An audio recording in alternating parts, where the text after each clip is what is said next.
on tonight, everybody? Cam K here with you on GeForce TV New Year's show. Technically, it'll be the New Year next week when we do our show, but you know what? We said we didn't need to throw off our schedule because we still got plenty to talk about.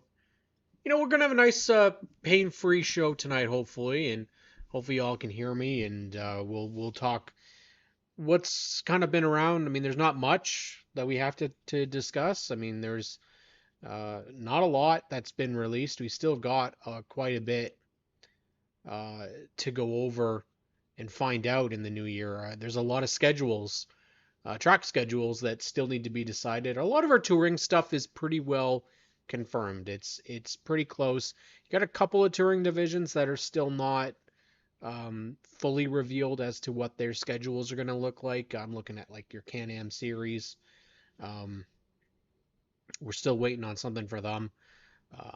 Legends, we're looking for something from them. Bandolero's looking for something from them. So there's still quite a bit that needs to come out. Merry Christmas and of course Happy New Year to those who are watching tonight. So there's still quite a bit that still needs to be released. We've started to get some dominoes falling in terms of tracks getting prepared for the season, divisions getting prepared for the season. And we know that at least on the 17th of January, OSS, they're going to hold their general meeting. Definitely want to look into that because there's some good news that's coming towards that division for 26. We saw this past weekend, Ollie Ferguson's OSS car officially has sold. I cannot tell you who it's gone to, but I can say that the certainty is that it is going to stay in the Ontario Sportsman Series. It's not going elsewhere, which is great news. They need as many cars as they can get out there.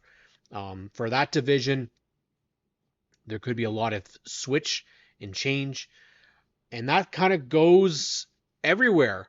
We have a lot of question marks for racers, especially those that were running at Sunset. And I've seen it a couple of times, people saying, if Sunset runs, if this runs, then we'll go back there. By all indications, nothing is looking like it's going to be there.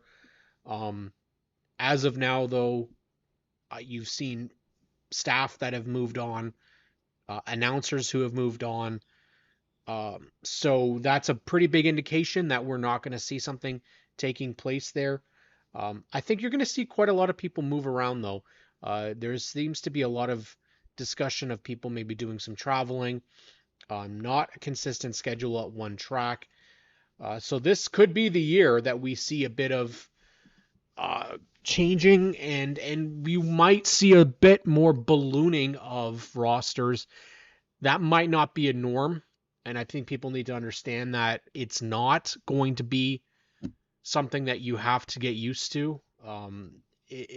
Things might balloon because you have a track that's not running, but whether or not that's going to continue for months to come and years to come is the big question mark, because obviously there's going to be some racers that will now have a farther distance to travel. Whether they're going to still keep doing that. We already know there's going to be a good amount of racers that are not going to continue racing now that Sunset Speedway appears to be taking a hiatus. And we're only going to say that for right now because as far as we know, everything is still up. Track is still there. It's just not operating. Same thing with Jukasa. It's there.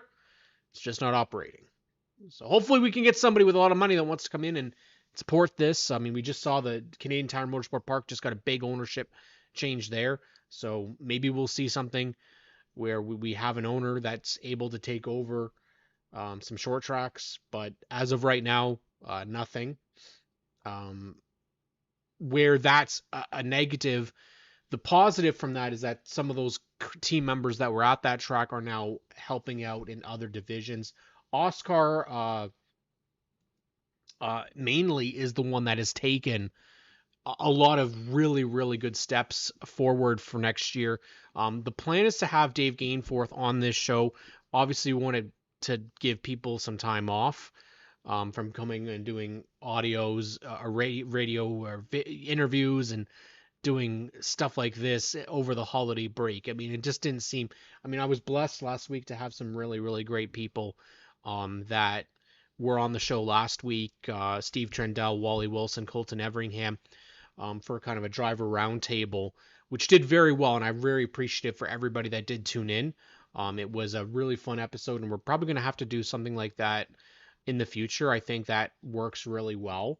I can easily moderate and just have people like racers like that just shoot the shit and talk. That's what is what we kind of need. We need people that'll go in and they'll tell their opinions and they'll say what they want to say. And I think that all three of those men last week were extremely entertaining. I think they worked really well, and that's a great combination of racers from different avenues that can talk about um, the happenings going on in racing and give their honest opinion. And I think that's something that we're going to look forward to. We've got some confirmations as well. I've started to put it out there. I'm looking for people that can start confirming where they're going. Yes, I know it sounds a little bit crazy, but there's a reason why I'm doing that. And it's so that we can continue to promote online what we're doing. You'll see a ton of video that we're putting out there, tons of it, and I didn't realize how much video we did have over the years that just hasn't made it onto at least our Facebook. And so now we're putting all that out there, and it's hopefully going to get seen. Um, and we need everybody to be doing that because we don't want another Sunset situation. We don't need another Jocasta situation. I do want to throw out just a big thank you because I am wearing his Jacob Vanderbilt. I'm wearing his attire tonight, so that's our racer for the night. And Jacob's going to be racing out at Peterborough Speedway once again in 2026 in the junior late model division. But tonight, like I said, very low key show. You know, if you have something you want to talk about, absolutely, and we'll talk about it. But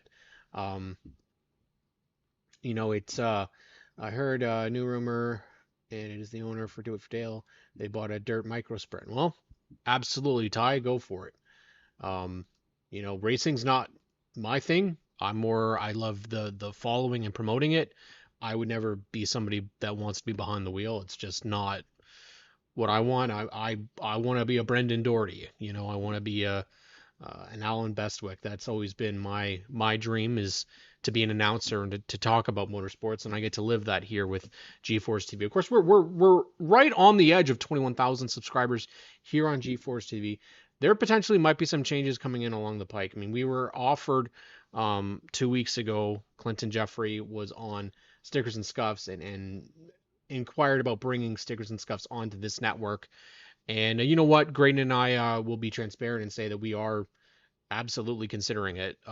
There's a lot of positives to being affiliated with G-Force TV, and I'm already a presence here on Mondays, and we would move that show on to Thursdays here on G-Force TV, and 20 odd thousand subscribers is a lot easier to help your fandom than 1,600 on Facebook. So it's there's some stuff we're working on for sure, but right now, like I said, I want to get as much as possible names and get some stuff confirmed, because when Motorama comes up, we want to be able to promote people that are going to be there, talk a lot about those who are going to be there. We've got at least a good confirmation so far of some champions that are going to be there for Night of Champions, guys that are going to have their cars there on display, guys and gals that are going to have their cars on for display. I'm going to be there for the entire 3 days. Graydon will be there for 3 days, and I don't know right now if we're going to see Clinton and Oshwegan Speedway next year at Motorama. That's remains to be seen, but I'll definitely try and get some confirmation on that. But most of the tracks will have a good representation there. A lot of the touring divisions, we see them. They have a good attendance. We need to get more racers and more people coming out to that event. The one thing I think that has been noticeable is that not all the tracks have been going to it. Not all the touring divisions are going to it. And I understand it is a big undertaking. It is a very costly endeavor. But this is their opportunity. Don't just stand there and wait for opportunities to come. You go to every single booth that you can and try and get some product or try and get some sort of a partnership for, your racer. And it would be fun, honestly, to see. Can you find out how many new o- Omars are coming out in the new year? Are Brian, are you referring to the Gen 3 sports mods? Oshweek and Clinton Jeffrey can confirm. Thank you, Clinton, for watching tonight. And Clinton confirms that Oshweek and Speedway will be at Motorama this year. So again, you'll be able to see Clinton Jeffrey there. We always make sure of a point of having an interview with him while we're there. In fact, I think last time it was 15 minutes.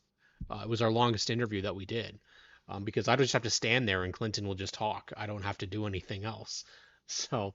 Um, Brian, as for these Gen 3 sports mods, um, unfortunately, I don't have a close enough relationship with that division. I think for sure you're going to have the racers that you saw last year, which are your John Baker Juniors. You're going to have Stevenson car out there. There is a new addition. Callie Dearmer is moving over to that division from the Bone Stock. I don't know if she's taking over somebody else's car or if it's just a brand new ride. Um, Ethan Thompson is definitely going to be back. Chad Strawn is going to be back. The question mark right now, I don't know about Glenn Morris, whether he's going to be back or not. Garrett Yake, I don't know about him either. But that division, and of course Rick Warrens would definitely be out there. So that division, I definitely can see it getting bigger. It just needs a little bit more racers coming out. Hopefully we'll see that though with its new look. I thought actually last year I was very impressed with that division, and I like the fact that you're going to see some new faces come into it, especially around that Peterborough area. That they're the ones that make it a big deal. So Jamie Grover says possibly have a bone stock and MX bike at Motorama if I get my button gear. We'll get it going, Jamie, because we want to make sure that show is bigger and better every single year. And I'm one that really wants to see the racing side of it get a little more love. And I'm going to go out and say that I think we have to get that being a little bit better of a representation from all across Ontario, all forms of racing, especially our oval track side, though. The road racing side, definitely they do a great job. Drag racing has been there, off road has been there, but we really need our oval stuff to be as good as possible, get as many racers to go out there. And I know, understand, I really do. It is a tough ordeal to get out there and bring all your stuff to attend for 3 days, and no one wants to go into the city. Let's be honest. I live here. No one wants to be here, right? But this is the time to make a big statement. And we have seen partnerships that have come out of this show. And we want to be able to see that more and more and more. It's also a chance to get to meet people within the racing community if you are not involved already. So having somebody in the media like myself or Clinton Jeffrey, if you have questions, if you don't know who to talk to, if you don't know where to go to for a vendor, for this, for that, we can at least be somebody that you can go to and say, hey, go see this person, go see that person. For us at SNS, it's a chance for us to meet our drivers. We're working on putting together almost a media day type of opportunity with photographers from different tracks. Hopefully, I mean, Ben Stott, Rachel McGrath, Hannah Lamont, and Jess Blair have all kind of mentioned opportunity and wanting to be part of that. So, and Matt Bray says, yeah, it's getting hard to get cars to the track. Well, this is the opportunity to get out there, showcase your ride, showcase you as well, and go to, like I said, every booth that you can and talk to them. I mean, it's not an easy thing to do, but I can name a couple of partners, not specifics, but I can say that there's a couple of racers that I know of that have built partnerships from that show and have turned them into something. We actually, as a podcast, have had opportunities because of that show. We've had the ability to host and host the end of season, the Inside Track Awards, at the racing stage. But I think, like I said, we want to be able to have opportunities for racers. So we're going to have an autograph session for our racers once again. Um, we're going to make it an option for media people. If they want to be a part of that booth, they can be there. But we want to showcase our racers as well. And I really do think that people don't understand or don't know enough about what that show can offer. It's not what, as far as I've been told, I can't say it's not what the whatever it was the previous show was called, Racing World or Auto World or whatever it was. I wasn't into the Ontario racing scene during that time, but I remember the presence. I remember every year during this weekend, there would be some sort of a news break regarding the NASCAR Pinty Series where drivers would announce their rides. There would be ride reveals. That's the stuff that we want to push. So by having our weekly announcements as to who's going where, Speed Sport, thanks Al. We want to be able to push that kind of news out there. There's a lot of great people within the media side. You've got Jomo, um, ourselves at Stickers and Scuffs, but you got Race Time Radio, which is like the top, longest running episodic motorsports coverage in Canada. Um, Joe typically makes it out there. He'll do some interviews when he's there. But we're struggling for media as well. I mean, we've lost quite a bit of those that were a part of the media scene for the last couple of years, and we're losing podcasts. We're losing the steam that we were getting, and unfortunately, it is something that we need to keep pushing. So, the more and more that we can get people to be involved in stuff like this, try and get some new eyes, new faces, new partnerships as part of not just our racing, but the tracks, the divisions, and it's difficult as someone who has seen partners come into the racing scene. There's one that we worked with that was brand new, and unfortunately, the amount of people that overwhelmingly went to them for money is disgusting. It shows an absolute need, that there are a lot of people that require funding for their racing. However, I think just as badly as we need those sponsors, we push them right back out again because people are just insane when it comes to trying to get funding. You've got to work on it, and by attending this event, it's not a guarantee that you're going to make anything, but you can meet more people at a show like this for 3 days than you can on a one single race night, because a lot of the times you're in the pits, you're racing, and then you're loading up and you're going home. So this is an opportunity to do it. There are still there's plenty of time to sign up to register your car. I don't believe it's crazy expensive. If it's in a booth, yeah, you're talking money. But if you're talking about just having it in the racers corral, um, I mean, I think that's a pretty decent price. Yes, you got to tow it and it's got to be towed in a little bit earlier. I believe that's only the Thursday night. So, yeah, it's a commitment for sure. But um, if you've never been, I would suggest just to give it a shot, and see it for the first time. I think you'll see some divisions that maybe you don't know of. Last year we missed quite a bit. There was a couple divisions that were not represented, a couple of tracks that were not represented. Um, I'd like to see some of those out there. The dirt racing scene, Ohsweken Speedway was represented, but I don't think aside from them, I don't think we saw Brighton. We didn't see Merrittville. We didn't see Brockville, Cornwall. Again, it's a long distance to go. Varney is always there. Flamborough is always there. Delaware is always there, typically with the United Racing Series.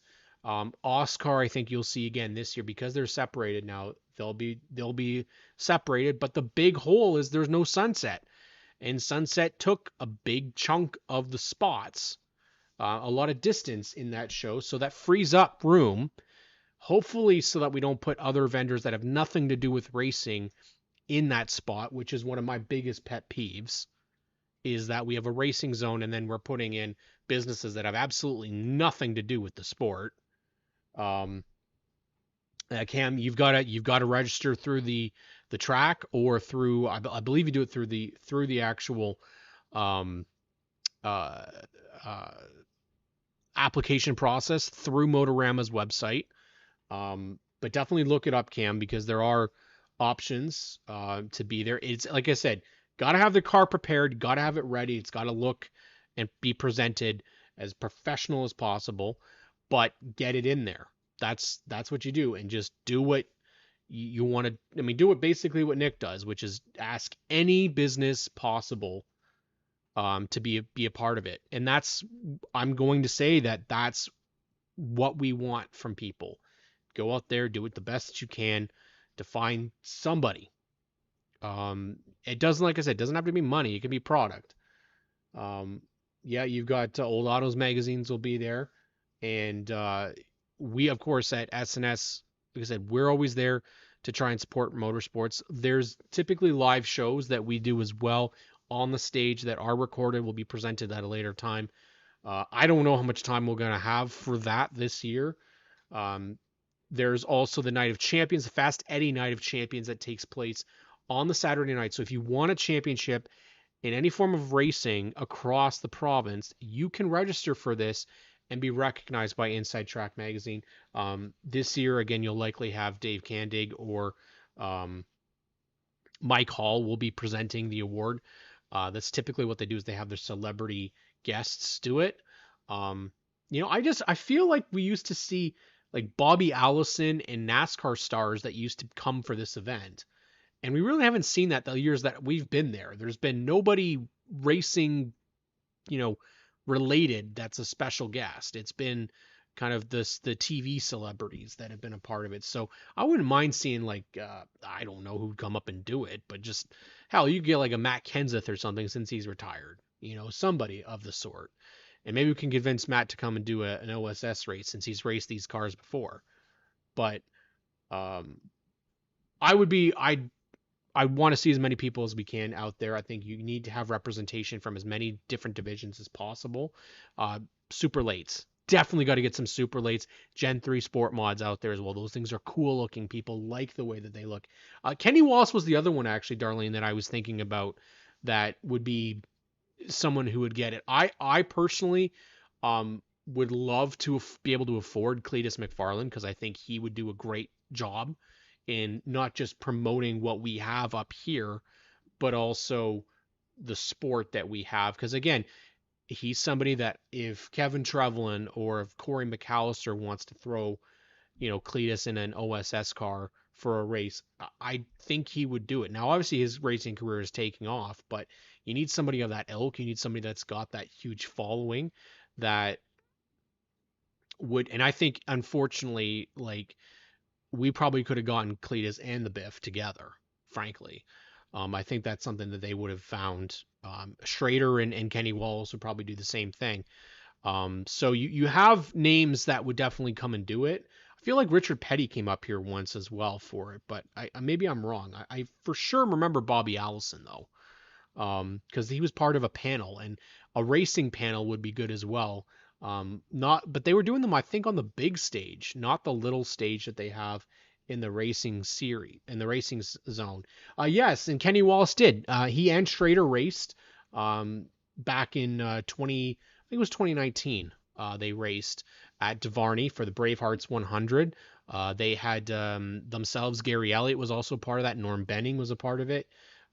Kenny drove Brandon Heuris's 5 car, and Kenny Schrader drove Tim Tolton's number 3.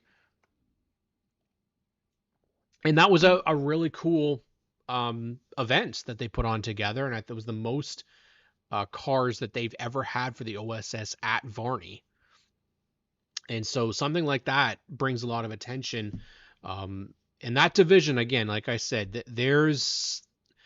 I work a lot with that division, and an OSS, I understand people's opinions on it, and not everybody loves it. But I'm telling you, I see again growth from them, and that is exactly what we want to see is growth in some divisions. There is a really big effort. I can only speak to my experience over the last couple of years promoting them. And we need that for a couple of racing divisions that have really struggled on their social media side. So that kind of leads me to a division that, again, hasn't gotten a lot of love, but I had to make sure I reached out to them the other day and told them that their social media presence has impressed me so much, because they're posting results, they're updating their website every week, they're updating the standings after every race. And that's the Outlaw Midget Series presented by Glenn Steyer's Racing. They have done a phenomenal job, a virtual 360 from where they were a couple of years ago, where there was virtually nothing updated on a weekly basis. And their entire program has done wonders in the last year, especially Nick Spees, who was a racer in this division, steps out of the driver's seat and becomes the team president, the club president, to run the ship. And while he does that, employs and probably not employing, but hires, I guess you'd say, family members um, and frankly, people to run their social medias. And the one thing that they've recently just started doing as well is live streaming. Again, you can say what you want about live streams, whether you like them or not, but I'll tell you, I tune into Grand Bend's Facebook to watch their races because they're streaming them. I watched a couple of the Outlaw Midget races last year because they were streaming them. So I think there is a plus and a minus to it. Definitely if you've got a big event like your APC series, I can definitely see that not being attractive to stream that when they already have a streaming partner. That you don't mess with. But those that don't get anything, I liked seeing Richard Burfield sharing videos from Varney, and I think that frankly you need more of that. I know he only shoots from turn 3 and 4. If they can get a way to get a panoramic shot of Varney so that people can see it and see that, because I think there's a lot of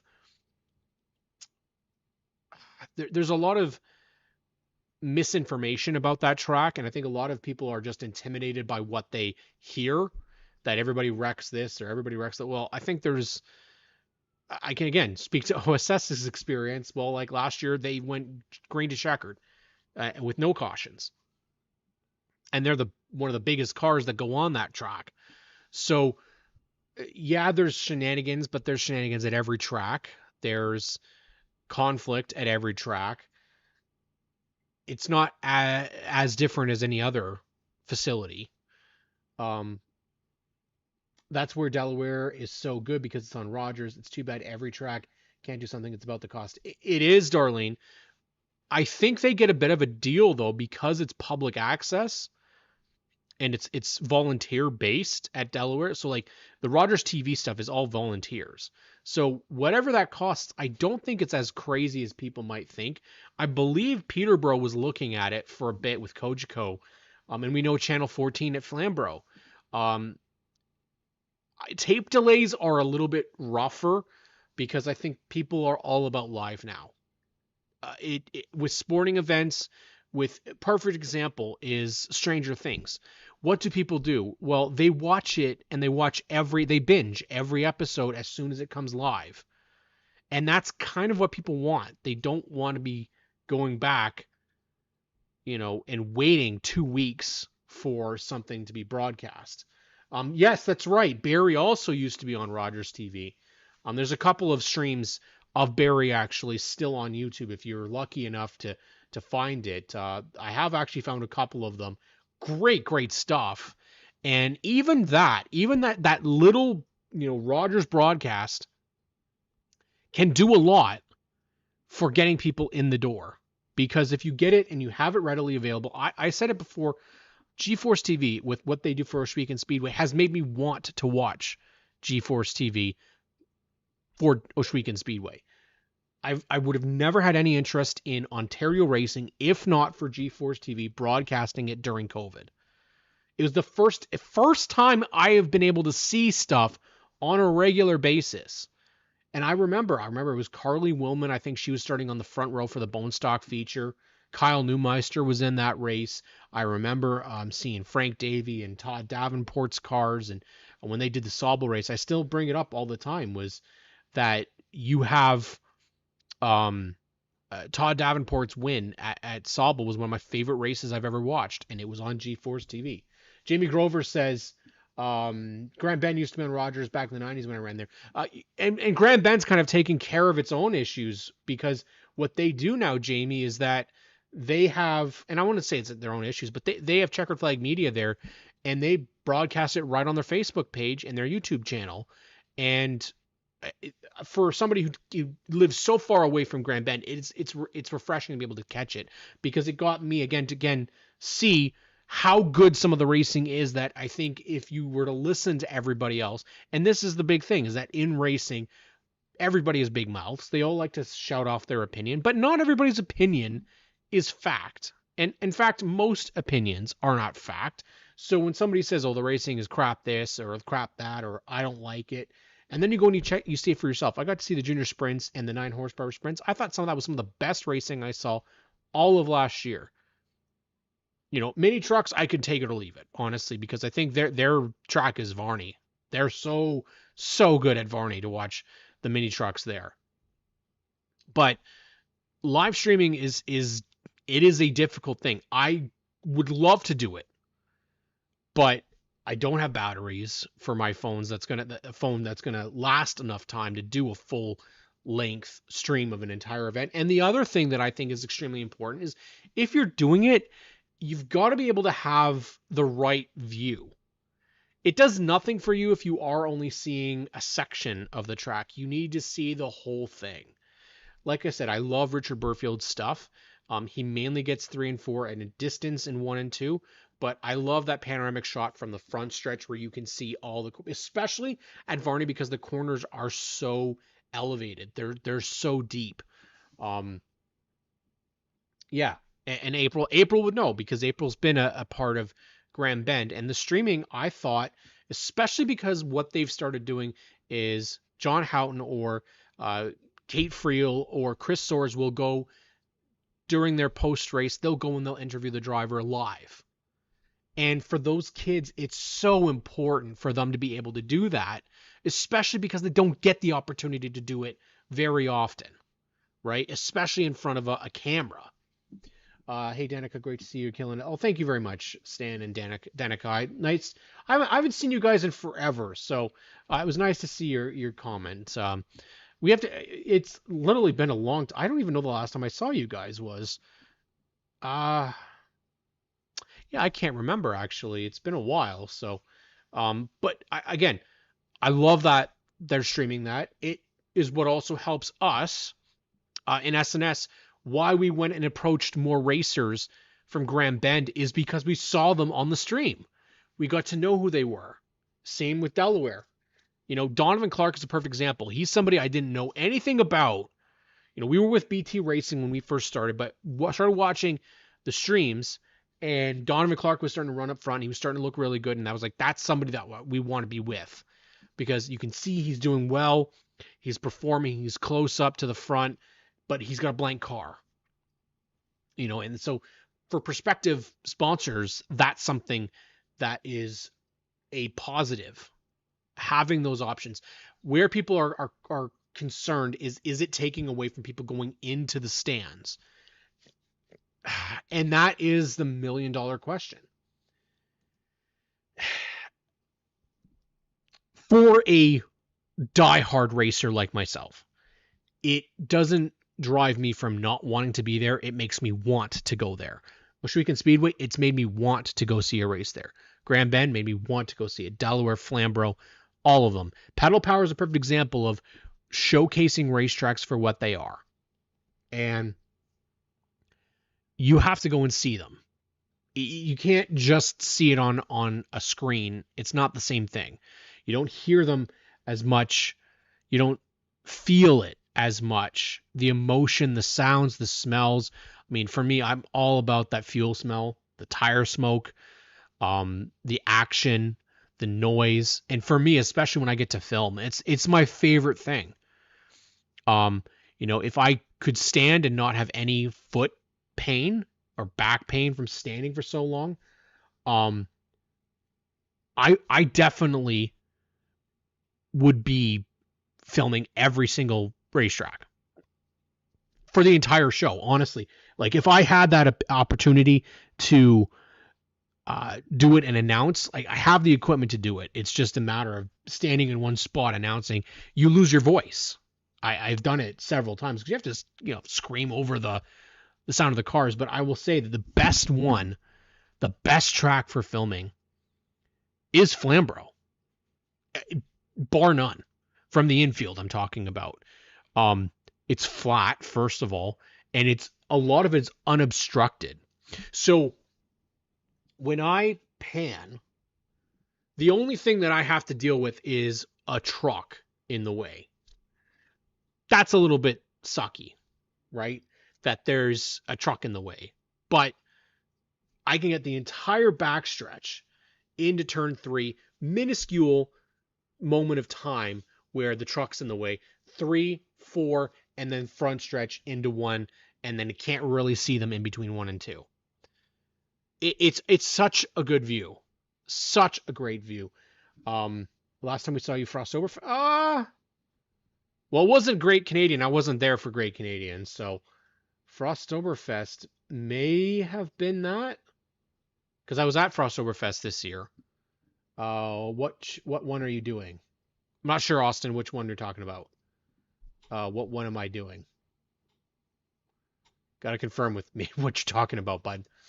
But like I said, I love that aspect of the racing, is being able to follow the action. And just like anybody that watches motorsports, it's all about the views. It's about seeing the action, getting to bring it to people, especially those that have never seen it before. And I think that's a big thing for 26, is to make sure that people know what's going on.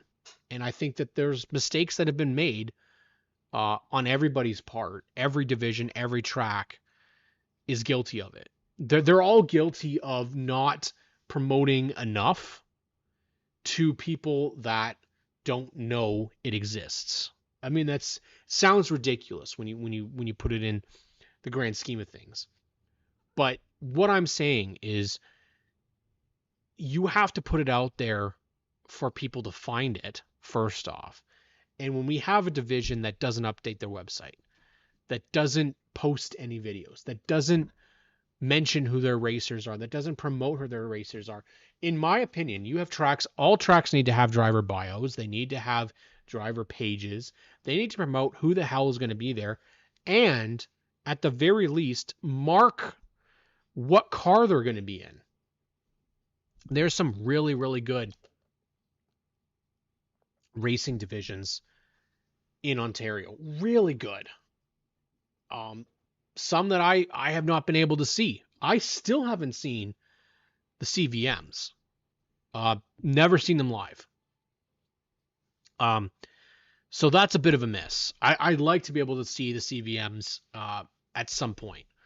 I've seen, I think, everything else. Ontario's Pro Sprints, I haven't seen those. Not that I'm, and the Grand Bend and Varney classes that are unique to them. Haven't seen those ones.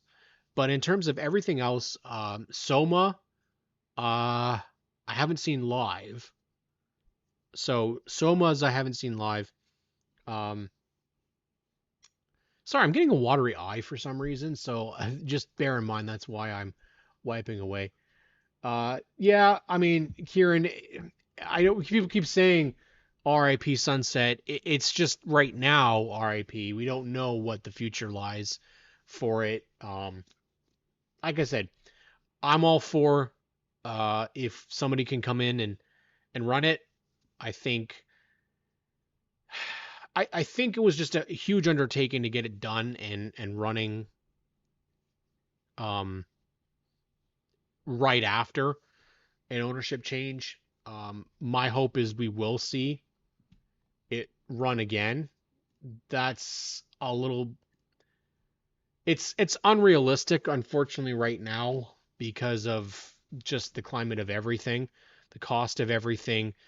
Um, the area is being really developed, and unfortunately, if it's gonna last much longer, it needs to run as early as 27, and that might be too much of an ask right now. I know there's people that are interested, um, a lot of people that want it back, and we saw it through the Last Dance. It can get an audience still, but one thing that we have to remember, and all tracks need to consider this, is that a lot of it is an aging demographic that runs a lot of the shows.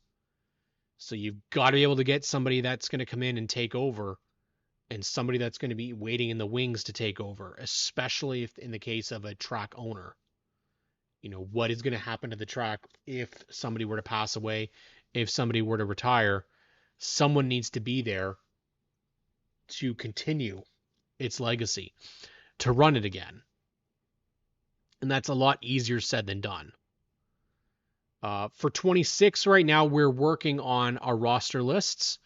You'll see them routinely just through my Facebook right now, is what what I'm focusing on. And this is our non-SNS one. This is a general for everybody in motorsports. And we're working on this one's our first one is actually Peterborough, and so it's got some additions that we did not know about.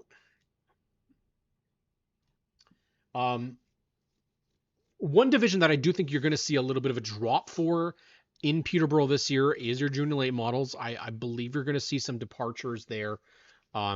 Kids aging out of the program, or going to another division as a whole. As we know, like last year, perfect example, Landon Sellers aging out of the program, but also got too tall to fit in his car. That's a very distinct possibility. You have more of an aging group of racers that have been a part of that division, but you also have a really great group of youngsters that are all going to come into their own right now. We've got approximately, I think you're going to probably end up with a little less than what we had last year.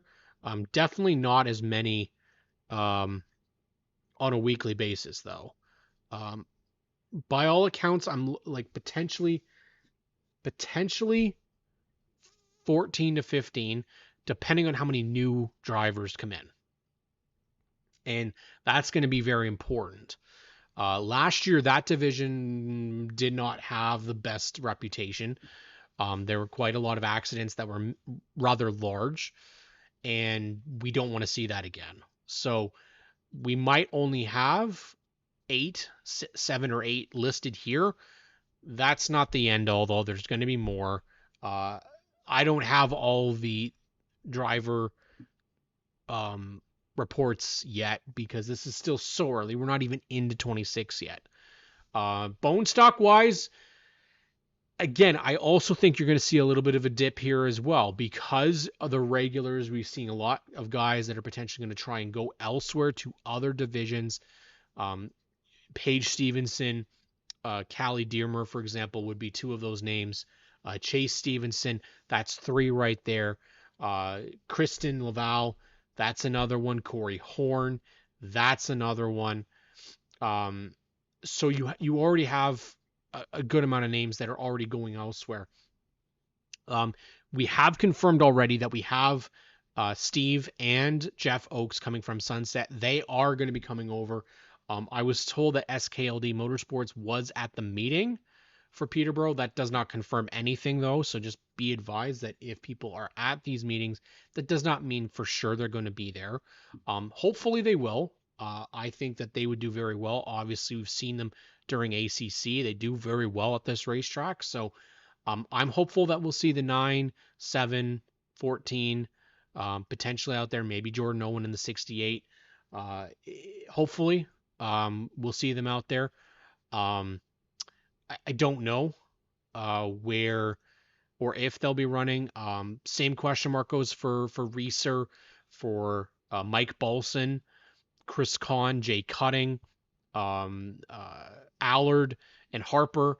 All those guys, basically that entire division, Sarah Janane, we don't know where they're going, if they're going to be all over the place, which I could see that you're going to see some that will be completely out of racing, some that will go and travel all different types of racetracks next year. I know Chris last year talked about he wanted to go and try Delaware for the bone stocks.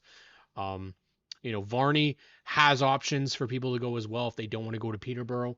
Same with Flamborough, Delaware, Sauble. So there's lots of places you can still go to race and try it out. As of right now, defending champion Alex Dallaire is back.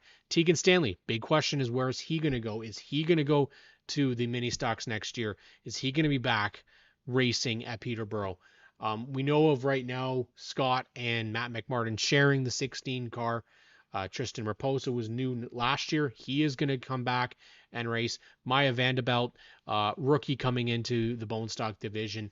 So she's going to be a part of that. Just got confirmation today that former Sunset Speedway mini stock racer Chris Cunnington is going to be moving over to the bone stock division at Peterborough. So he has announced that that's where he is going. Corey Horn, John Laval, Dave Bragg, Carol Dawson, Tyler McMurder, Jason White has also said he'll be there, limited fashion. And then Kristen Laval moves over from the bone stock division into the mini stock division. And Mike Nelson, last year's champion, he is going to be back once again to defend his championship. Kyle Abbott, Rob Crick is trying to get his car fixed. Not the one from last year, though. That one's done. Trying to get a new car. He's got a new piece that he's working on with Ryan Babin. Hopefully he's going to get that all fixed up and ready to go. Wayne Dewey as well. He picked up a car last year, mid-season after his bone stock was too damaged to continue. So he's going to also be going into the mini stocks. I think you're going to see quite a lot of mini stock switchovers. It seems like that's a division that Peterborough really does want to work on, especially last year. They really struggled to get cars. So that's a huge one. Thank you, Rory. I appreciate that. Rob, we're going to try to make it out to Twitch Weekend this year. Graydon is expecting to run at least one race out there, but I've never actually been, so I'm eager to go. You guys know that I'm not the biggest dirt guy, but watching the mini stocks and thunder stocks, especially out there, it's a lot of fun. David says the Gold Rush 125 Outlaws super late model race at Flamborough held on Tuesday night in August had great attendance, probably double the number that came to watch the same race in 24. I look forward to the Gold Rush in 125 and 26, and it's coming back, which is great. Pure Stock's still going to be a part of that show as well. They got to tighten up the screws a little bit, make sure that evening goes a little bit quicker and smoother than it did this past year with particularly the Pure Stocks. They've learned, and Kevin has talked about that they've learned a little bit about how that went and what they don't want to have happen again for next year. Super lates are also going to be something that you're going to want to watch this year. The interesting thing is that Sean Chenoweth actually just posted today, or not today, but a couple of days previous, maybe it was a week ago actually, that his car is sold. So who's going to be taking over? And that's a really strong piece. Will J.R. Fitzpatrick be back in some capacity to run in the Outlaws once again? Is he going to try and defend that championship? Is somebody like TJ Edwards going to come back? I'm curious. There's a lot of question marks really regarding that division, but with Oscar taking it over and JRS Auctions coming on to be a partner of it, I think you're going to see like your regulars with Glenn Watson, Mike Miller, Brad Pearsall. Those are kind of the names that Brandon Passer, I think you'd expect Dustin Momberget. I wonder if Jake Sheridan will be back. Josh Stoddy, I think, did a race as well. Ryden Lapsevich. So all these names are all kind of question marks. They're a track they're a division that really needs to work on their social game. And with them having Oscar and being with a sanctioning body that can help run that, I think that they'll turn the corner. And definitely for the Gold Rush this year, I think their expectations are going to be even bigger than they have been. Would hopefully see you or Graydon at Grand Bend this year. Grand Bend's a little bit tougher. April, that's like 4.5 hours for me. So it's a bit tougher to get out there, but there are there is a desire to go there as well. But it would have to be something where there's no guarantee that there's going to be a rain out, um, because that's a long friggin' way to travel for us, to be potentially turn around and go home. So, but it is on the list. It is definitely there, to definitely get out there and support the junior racers and those who are a part of it. It needs a bit more regular attendance in other divisions. I think the junior sprints in 9 horsepowers really hold up the show, meaning they hold it afloat. And that'll be a big question mark this year to see what happens with their bone stock program, their hot rod, their super stocks. Like that really kind of struggled last year, and their late models as well. Like we're not seeing more than what I think would attract an audience, and that's what's very difficult for people is they don't want to go see 4 late models, and Flambro knows that. Flambro experienced that last year. Billy Zardo mentioned it today. Kevin Small has talked about it. Flambro is another track you're going to watch this year. By early conversations that I've had, there sounds to be a lot of interest in racers to go there for mini stocks. Don't know about pure stocks right now. Super stocks will also be something attractive to them because there is a bit of a tire difference between Peterborough Speedway and everywhere else. So for those racers that want to run the Dayco super stocks or run additional tracks for invitationals, that kind of might take people out of it if Peterborough runs a different tire. So that was talked about on this show last week with Colton. So as he said, there's no easy way to kind of suggest where to go because people will make whatever decisions they want to make, but it's all about making the decision that's right for you. And I, for one, I'm happy to see cars on the racetrack and will support wherever. Late model wise, Flambro, and what Billy had said is that he's hearing that there's going to be a lot of big changes, and Mike Schmidt said the same. And if there's somebody that knows Flamborough Speedway, it's Mike Schmidt. And I'm telling you, the guy is not going to give up on that track, nor should he. I've been there, and I hadn't been there for 2 years when we went back in 24. And I just love that track so much and would be there every week if I was really close to it. Peterborough, same thing. There's just some tracks, unfortunately, like Sauble, Varney, Grand Bend, and Delaware, which are just so much farther. For me, especially as somebody that doesn't drive, it's very difficult to get to. So we're working on some stuff though. We're gonna try and promote everybody as much as we can, and I think Oshweekend definitely is on the list to get to. Not sure what weekend yet. But the plan is to hopefully get out there and see the Little O as well, because we do have a bunch of SNS racers that are part of the Little O program as well, and I definitely want to see them racing. So it's potentially going to be a very, very busy year this year, and that's why we're starting on promoting really early, because once the season gets going, it gets to be really difficult to promote people the way that they deserve to be promoted. There's racers that I would love to promote as much as possible, but when we have so many, it gets to be a little much to promote 250 racers across Ontario. And I think people would love it if we could be at every track. I'd love that too. It's just not feasible. It's not doable to be at every track this year. Trying my best to get healthier for this year and be able to handle it a little bit better than I have in years past. But especially heading into 26, we want to grow the racing programs at these racetracks and for these touring divisions. The key thing, again, is going to be those that are in charge of those divisions and those series. They've got to be promoting as much as possible. Weekly posts, videos, using social media, using the community. Get the racers out there and showcase them. We're gonna have the big hole, guys, and that's the reality. Is Sunset is leaving a gaping hole in our racing community just like Jukasa did. It's a little worse for us because Jukasa did not have the weekly racing divisions that Sunset did.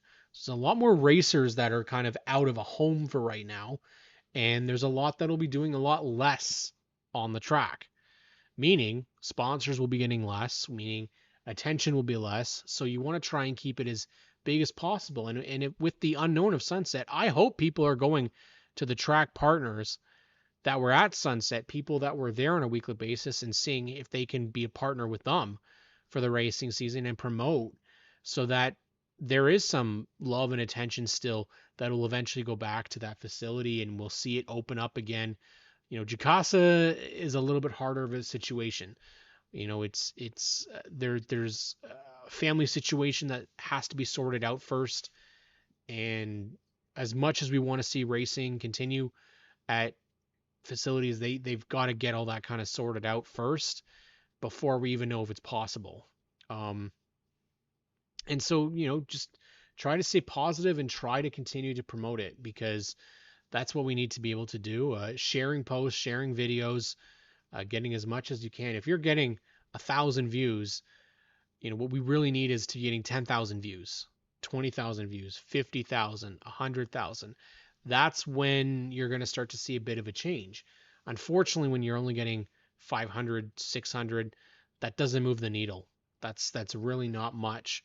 So when those broadcasts come out and you're getting 20,000 subscribers or 20,000 views, people that are tuning in and watching, when you're getting share, and people forget this, shares, huge. Retweets or reshares, or I don't even know what they call it for Instagram. I don't know what the terminology is for recirculating, but you definitely want to be able to put something out there so that it brings an audience that's big enough, especially for those, like we said, that don't know about it. There's a lot of people in Canada that don't know about racing. They're new to the country, that they're new. They may not have seen it where they're from, and we want to offer it. You want to make sure that people that want to come spend money somewhere are coming to spend it at the racetrack. They're not going to the other a bajillion options that they have. I mean, that's really what it comes down to. The racetrack is a little bit different. It's you're watching cars go around in circles. It's not the same. But when done properly, anybody can become a racing fan.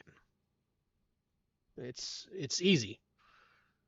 It's just trying to hook people into being a racing fan. That's the hard part. It's a lot easier to look and say, well, I love it, so you should love it too. Well, that's just not reality. I love that OSS has the old body styles. It takes me back to when I watched CASCAR and NASCAR years ago. That's what my big attraction is to it. Mini stocks, in bone stocks. I like seeing the cars that you could see out on the race on the street. That was always an attraction. The super stocks aren't as sexy to me as a street stock or a Thunder car is. I think that's where, nostalgia kind of plays a big role. Late models as well, kind of, they have their role. But when you look at the biggest racing fans out there, it doesn't matter what it is. And as long as a car is going around a track, they're a fan of it. And we definitely have the opportunity to continue to grow and build. But like I said, going to Motorama, start with that. Promote yourself on social media, especially those videos, man. Reels, TikToks, doesn't have to be 15 minutes. It can be 15 seconds, 10 seconds. In fact, some of the views that we get for those 10-second clips are massive because it's something that people look at. People like to look at race cars. I hate to say that people love to look at crashes, but that is also something that really gets people going. The most viewed video on our TikTok is a crash with Dale Shaw at Delaware when he flipped last year with, was it last year or the year before? 40-odd thousand views. I don't even know what it is now. It might be more than that.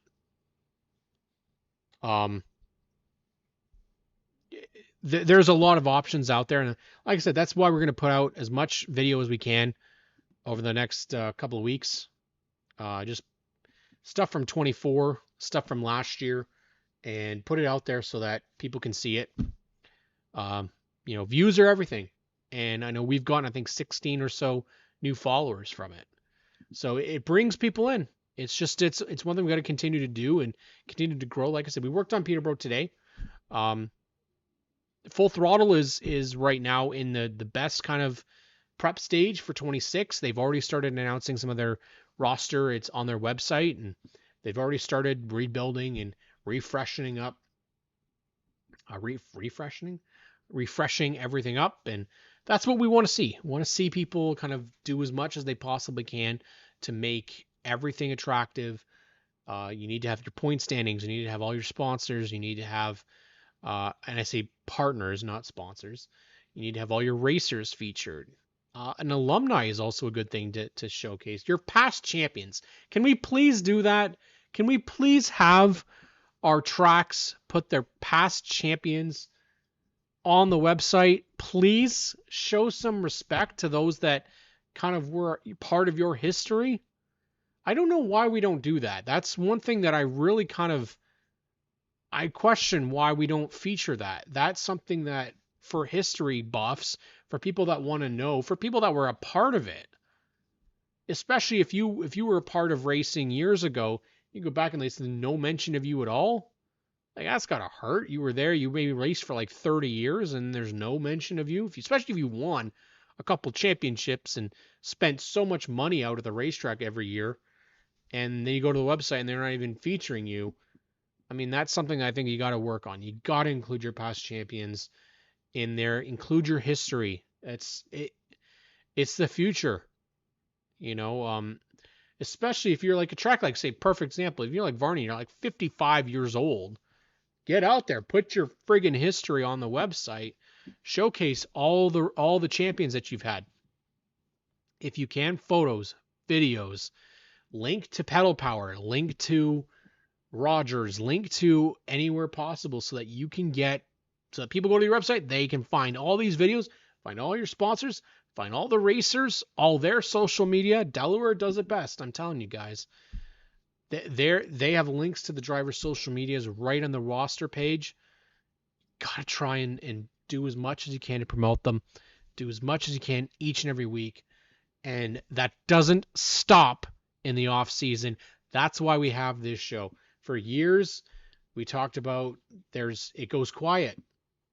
People don't talk about racing in the off season. Everybody wants to avoid and bring it back up. We can't be waiting 6 months for racing to begin. You got to keep talking about it as much as possible. Keep the energy high. Keep the excitement level high. Do what you can to promote as much as possible. Like I said, the key word for tonight is promote, promote, promote. And because we're heading into a new year, we always have to take a look and think about what are things that we can do to keep our sport alive in 2026. And the biggest thing is getting those new eyes and getting people to come in and invest. It's a difficult thing in 2026 to have people spend money. But if you can, make the effort. Make something attractive. Your hero cards, photos, videos, social media, gear. You got to put it together. Put the effort in. And you can be like me, a racing fan that just talks about it. Goes to the racetrack, takes video, takes photos, interviews, 2 podcasts. Oh, I should get paid for this deal. I appreciate every single one of you guys. 2025 has been an amazing year for us. We're on episode 166 of ONTrack Weekly on G-Force TV. It has been an amazing couple of years here, and I know Adam Ross and Clinton Jeffrey are setting on a milestone of episode 300. We're not close to that yet, but G-Force TV, of course, is here. This channel on YouTube or on Facebook. Follow us, like us, subscribe to us. Again, we want to get to the 22,000 subscriber mark. We're so close. 20,900, and it's been sitting at that since the end of the season. Let's get to that 21,000 subscriber mark so that we can get to 25, 30, 35,000 subscribers. But we'll be here every week of the year talking motorsports, even when it's the holiday season. But Happy New Year's to everybody. Cam McKay, your host here on ONTrack Weekly. Appreciate you all tuning in. Have yourselves a great holiday, and we'll catch you all next week.